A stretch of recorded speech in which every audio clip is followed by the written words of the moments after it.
नमस्कार मु जगन्नाथ सागर खबर एई खास को आपनकु स्वागत। आज नुआपड़ा जिला प्रशासन पक्षरु एक विशाल सचेतनता शोभायात्रा अनुष्ठित होई जाइछि। जातीय जनगणना बिना 2027 विषय रे जनसाधारणकु सचेतन करिबा पई जिल्लापाल मधुसूदन दास मुख्यालय ठारे पताका देखाई एही रैलीर शुभारंभ करथिले।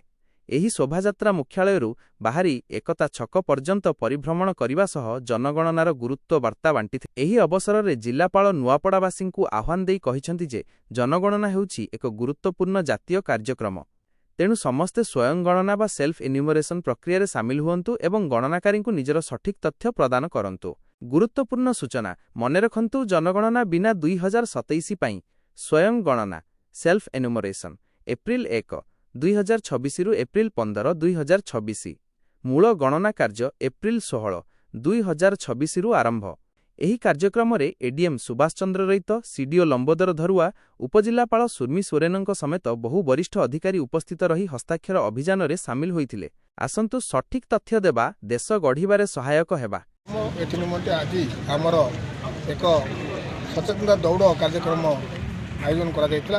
एही वार्ता देबी जे आम जिलार प्रिय अधिवासी मानक से जनगणना समय जो मैंने एन्यूमरेटर सुपरवाइजर हूँ जनगणनाकारी जो मैंने घर को से सठिक तथ्य प्रदान करेंगे एवं ए जातीय कार्यक्रम में सामिल करेंगे। निरपेक्ष खबर सबुबेले आपणक सह। ब्यूरो रिपोर्ट सागर खबर। नमस्कार, आपण देखुछंती सागर खबर। सत्य एवं सठिक सूचना पई आम चैनल को लाइक और सब्सक्राइब करंतु एवं एही वीडियो को शेयर करी समस्तंक पाखरे पहुंचांतु। धन्यवाद।